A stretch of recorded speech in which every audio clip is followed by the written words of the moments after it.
अफडेविट को हाफेडेविट बोलने वाले सम्राट चौधरी ने शायद अब यह प्रूव कर दिया कि वाकई वो सातवीं फेल हैं। प्रशांत किशोर ने यह आरोप भी लगाया था चुनाव के दौरान और तब बहुत ज्यादा हंगामा भी मचा था पूरे बिहार में। और अब देख लीजिए जो उनका अमोघ ज्ञान है जिसका प्रयोग करके वो तमाम जानकारियां दे रहे थे, उसमें उनकी पोल खुल गई, सब कुछ सामने आ गया। दरअसल खुद को अशोक का वंशज बताने वाले सम्राट चौधरी को यही नहीं पता कि अशोक का कार्यकाल क्या था, अशोक का जन्म कब हुआ था, और वो अशोका के ऊपर तमाम तरीके के ज्ञान देते हुए नजर आए। लेकिन जब उनका ज्ञान आधा अधूरा पाया गया, जब उनका ज्ञान के बारे में ये पता चला कि भाई साहब ये ज्ञान दे रहे हैं लेकिन इस ज्ञान का लॉजिक से जरा भी लेना देना नहीं है, तब लोगों ने फिर से एक बार सम्राट चौधरी का मजाक उड़ाना शुरू कर दिया। क्या है पूरी कहानी, सब कुछ आपको विस्तार पूर्वक बताएंगे, समझाएंगे, लेकिन उससे पहले मेरा परिचय जान लीजिए। मेरा नाम है रजत और आप जनता जंक्शन देख रहे हैं। आपने देखा था चुनाव के दौरान किस तरीके से सम्राट चौधरी को लेके कई सारे मीम्स वायरल हो रहे थे और उसमें था एक हाफे डेविड वाला मीम, जिसको लेके लोग कह रहा था कि भाई साहब हाफे डेविड नहीं होता है सम्राट जी, वो अब डेविड होता है और उसको आप इस तरीके से बोल सकते हैं। लेकिन सम्राट चौधरी का ये जो मीम्स है वो खूब वायरल हुआ, लोगों ने खूब इनका मजाक उड़ाया। और मजाक उड़ाने का कारण था प्रशांत किशोर का इससे पहले वाला बयान, जिसमें उन्होंने साफ तौर पे सम्राट चौधरी को सातवीं फेल बताया था और कहा था कि भाई सातवीं तक भी नहीं पढ़े हैं। अब जब ये सातवीं तक नहीं पढ़े हैं तो किस मकसद से या फिर किस प्रयास से या फिर किस मुंह से भाजपा जो है वो तेजस्वी यादव को नौवीं फेल कहती है? क्योंकि अगर पढ़ाई लिखाई भी देखा जाए तो तेजस्वी यादव तो नौवीं जो है तक पढ़े हैं, लेकिन सम्राट चौधरी जो कि भाजपा के कद्दावर नेता हैं, भाजपा की तरफ से अभी बिहार में गृह मंत्री हैं, उप मुख्यमंत्री हैं, मुख्यमंत्री बनने की दावेदारी चल रही है, बातचीत चल रही है, तो भाई साहब ये तो और भी ज्यादा पिछड़े हुए हैं। इनके बारे में क्यों भाजपा चुप रह जाती है और तेजस्वी यादव को नौवीं फेल बोलती है? अब इस मामले का जो है वो खूब ज्यादा माहौल बना था और अब देख लीजिए सम्राट अशोक का जो है 2370वीं जयंती जो है वो मनाई जा रही थी।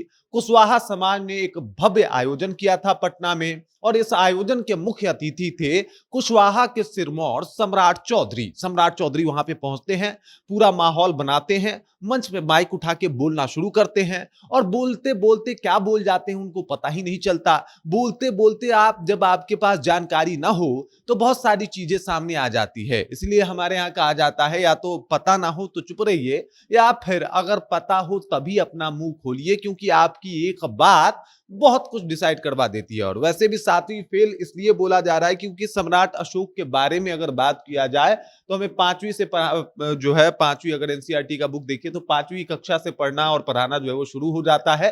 लेकिन सम्राट चौधरी अगर सातवीं भी ढंग से पढ़ लिए होते तो उनको पता होता कि भाई सम्राट अशोक जो थे और गौतम बुद्ध जो थे वो समकालीन नहीं थे, मतलब एक ही काल में नहीं थे, बल्कि गौतम बुद्ध का काल थोड़ा जो था वो एरा जो था वो थोड़ा पहले था, सम्राट अशोक का एरा उसके बाद में आता है। और यहीं पे उनसे जो है वो कहीं ना कहीं भूल हो गया।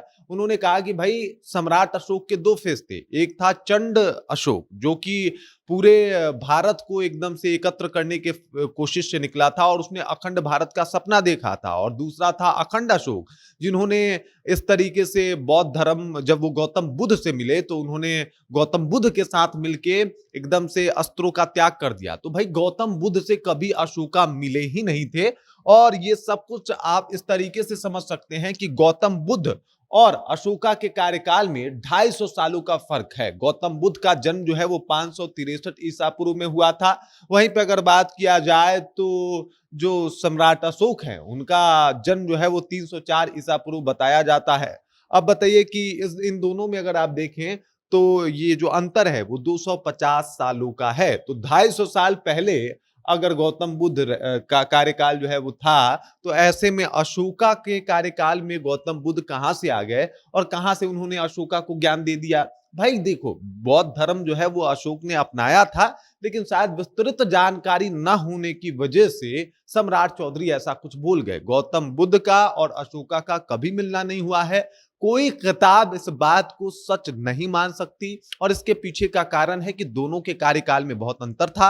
हालांकि ये माना जाता है कि अशोका ने जाके बौद्ध धर्म अपना लिया था जैन धर्म को छोड़ के, और वहां से उन्होंने बौद्ध धर्म की प्रसार भी शुरू करवा दी थी, दीक्षा भी लिया था और बौद्ध धर्म के लिए अपने खजानों तक को खोल दिया था। बौद्ध धर्म को लेके वो इतने ज्यादा, एक तरीके से कहा जाए तो, मानने वाले हो गए थे और बौद्ध धर्म के लिए कुछ भी करने वाले हो गए थे। लेकिन गौतम बुद्ध वाली बात जो है वो ठीक नहीं है गुरु, और यहाँ पे सम्राट चौधरी फिर से जो है वो गलत बोल गए। गलत इसलिए बोल गए क्योंकि जानकारी नहीं थी।